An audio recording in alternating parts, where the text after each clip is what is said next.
Shalom, selamat datang di artikel View. Assalamualaikum warahmatullahi wabarakatuh. Hai sahabat Ariel Wibowo, apa kabar kalian semuanya? Semoga kalian baik-baik saja. Untuk teman pekerja yang jauh perantau dalam negeri atau di luar negeri, yang jauh dari keluarganya seperti admin, semoga kalian semuanya dilindungi dan diselamatkan dalam pekerjaan masing-masing. Dan untuk sahabatku yang bersama keluarganya, semoga kalian sehat selalu dalam lindungannya. Amin. Episode 138, Kisah Seorang CEO Muda yang Berpura-pura Culun. Ariel tidak meninggalkan kamarnya sampai hari pemakaman ayahnya. Peti, dan bahkan penguburan, dipegang oleh pengawal keluarga Wibowo. Arjun, yang belum dibebaskan bersyarat, masih belum mendapatkan persetujuan dari Sari, dan masih belum memenuhi syarat untuk mengantar jenazah Hengki alias ayahnya ke pemakaman. Di mata Sari, Ariel bukan dari keluarga Wibowo untuk waktu yang lama. Dia hanya memiliki beberapa nilai utilitas, jadi dia memenuhi syarat untuk kembali ke Jakarta. Beberapa hari kemudian, pemakaman Hengki selesai, dan Sari secara pribadi datang ke pintu kamar Ariel. "Anak yang tidak berbakti, keluar dan temui aku," Sari berkata dengan tajam sambil bersandar. Ariel mendorong pintu hingga terbuka dengan ekspresi acuh tak acuh, dan berkata, "Saya bukan dari keluarga Wibowo. Mengapa Anda berbicara tentang berbakti?" Ariel tertawa, alasan yang terdengar tinggi. Bahkan saat ini, Sari masih menempatkan Arjun di posisi tinggi. Tanpa sepatah kata pun, dia meninggalkan rumah dan masuk ke mobil. Setelah mobil itu pergi, firasat buruk di hati Rosa menjadi semakin kuat. Dia selalu merasa bahwa sesuatu yang besar akan terjadi, dan kelopak matanya berkerut. "Bu, tidak akan terjadi apa-apa, kan?" Rosa bertanya pada Sari. Sari tersenyum dingin. Dia berkata, "Selain kita, siapa yang bisa membedakan antara mereka berdua? Jangan khawatir tentang itu. Buatlah makanan, cucuku yang baik sudah lama tidak makan makanan yang enak." Kebun Waru yang dikenal sebagai salah satu penjara terbesar di Indonesia, dijaga ketat. Ketika Ariel tiba di Kebun Waru, Sari membawa Ariel langsung ke ruang kunjungan pribadi dengan orang yang menanganinya. Hanya orang dengan kondisi khusus yang dapat menggunakannya di sini, dan tidak akan ada peralatan pemantauan, yang merupakan celah terbesar yang dibuka oleh uang di Kebun Waru. Bahkan beberapa orang yang ditahan di sini akan secara teratur mengunjungi wanita muda, yang dapat memenuhi semua kebutuhan orang-orang itu. Setelah Ariel masuk ke ruang kunjungan penjara, dia mencium aroma yang menyegarkan, samar. Membuat dia ingin mengambil beberapa napas lagi. Dalam beberapa menit, Arjun dengan seragam tahanan muncul di depan Ariel. "Ariel, kamu di sini. Sial, kamu hampir bahagia di luar." Keluarga Wibowo tidak menganggap Ariel sebagai kerabat, dan Arjun secara alami tidak menganggapnya sebagai adik laki-laki, dan sejak kecil dia dicuci otak oleh Sari, dan Arjun bahkan menganggap Ariel sebagai musuh. Kali ini, rencana untuk memasukkan Ariel ke penjara, bukan dia, diusulkan olehnya. Dia menerima begitu saja bahwa Ariel harus menggantikannya, karena hanya dia yang dapat mendukung keluarga Wibowo, dan kualifikasi apa yang dimiliki Ariel. "Jika kamu kentut, lepaskan," kata Ariel. Arjun dari keluarga Wibowo, sambil tersenyum, seperti seorang playboy, dan berkata, "Bagaimana kamu berbicara dengan saya? Tidakkah kamu tahu apa statusmu di rumah?" Mendominasi, sombong dan arogan, Arjun memiliki semua sifat tidak bermoral dari generasi kedua yang kaya.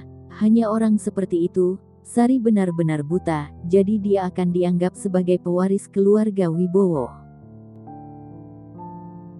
"Apakah kamu lupa bahwa aku bukan lagi dari keluarga Wibowo?" kata Ariel. "Ya." Arjun tertawa terbahak-bahak, dan berkata, "Aku benar-benar lupa, kamu pergi ke Kebun Waru, kan? Omong kosong apa yang kamu dapatkan di keluarga Wijaya, dan kamu menjadi penjahat terkenal, saudaraku yang baik, kamu benar-benar memenuhi harapan publik. Benar saja, kamu masih menggunakan nama yang tidak berguna untuk membuat nama untuk diri sendiri. Jangan menyebutkan bahwa kamu berasal dari keluarga Wibowo. Keluarga Wibowo tidak boleh kehilangan muka. Apakah kamu memanggilku ke sini untuk mempermalukanku? Kata Ariel. Arjun mengerutkan kening, mengapa efek obatnya belum bekerja? Aroma samar di ruang kunjungan penjara adalah aroma ekstasi yang disiapkan sebelumnya oleh Sari, secara logis. Setelah menunda begitu banyak waktu, hampir waktunya untuk bekerja. Aku hanya ingin melihat sampah macam apa kamu sekarang, kata Arjun. Pada saat ini, Ariel tiba-tiba mengerutkan kening, rasa tidak berdaya memancar dari anggota tubuhnya, dan kepalanya tiba-tiba menjadi pusing. Sambil meletakkan tangannya di atas meja, Ariel menggertakkan giginya dan berkata, Sari benar-benar tidak mengecewakanku. Melihat perubahan Ariel, Arjun tahu bahwa khasiat obatnya telah bekerja. Ariel seharusnya dalam kondisi lemah sekarang. Berdiri dan berjalan di depan Ariel, Arjun mengangkat kakinya dan menendang Ariel, dan berkata dengan nada mengutuk, kamu seharusnya datang ke penjara karena saya sejak lama, dan itu membuatku sangat menderita. Setelah itu, Arjun meninju dan menendang Ariel untuk sementara waktu. Dengan kekuatan Ariel, pemborosan seperti Arjun bisa mengatasinya dengan satu kepalan tangan, tapi Ariel tidak bisa mengerahkan kekuatan apapun dari seluruh tubuhnya sekarang, jadi dia hanya bisa bergantung padanya. Ariel, apakah kamu tahu bahwa nilai terbesarmu adalah pengganti yang kamu bisa? Nenek bilang kamu pengkhianat, jadi dia mengusirmu dari keluarga Wibowo.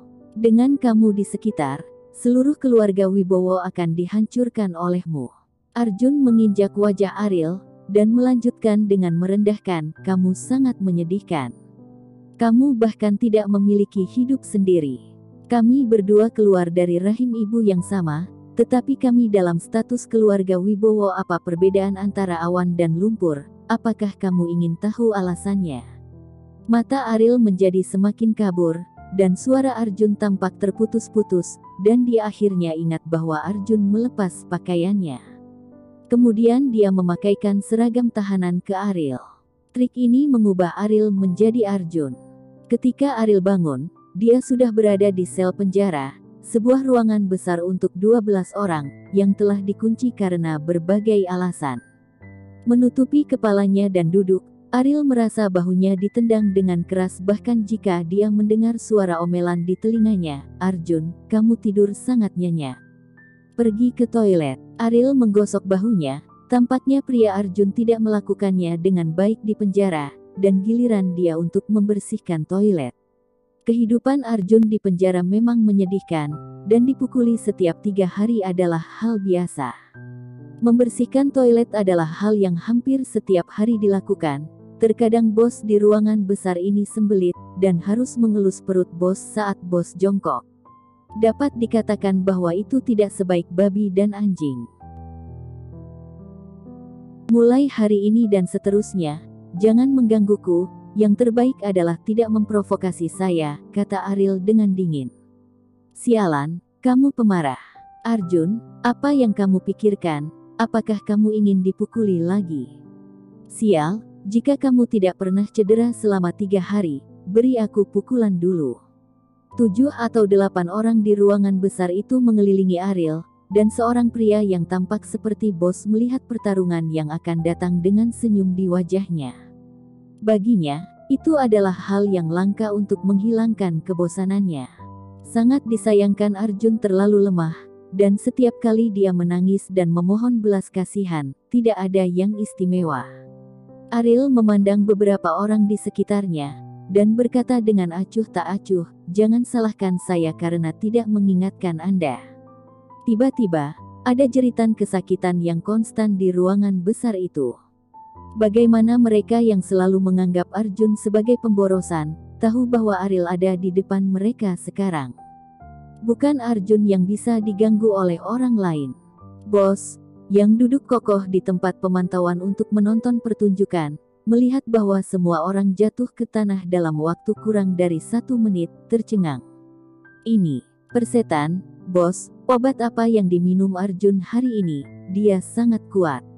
Ketika bos mereka melihat Ariel berjalan ke arahnya, hatinya bergetar, dan dia mengancam Ariel, "Arjun, jika kamu tidak ingin mati, bersihkan saja toilet untukku." Ariel mendengarkan tanpa berkata dan melanjutkan berjalan ke arahnya.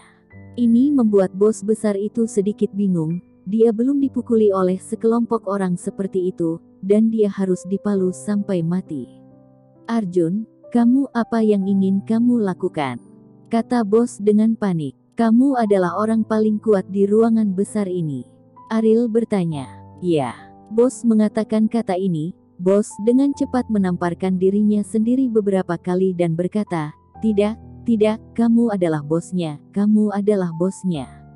Ariel mengangguk puas dan berkata, "Kamu tahu bosnya sekarang, jadi aku tidak akan membersihkan toilet." "Ngomong-ngomong, siapa namamu?" Ariel bertanya. Rizal, nama saya Rizal." Dalam waktu kurang dari 10 menit, Ariel membalikkan posisinya di ruangan besar, dan Arjun, yang mengharapkan Ariel dipukuli di dalam, tidak pernah memimpikannya. Adegan ini bersambung.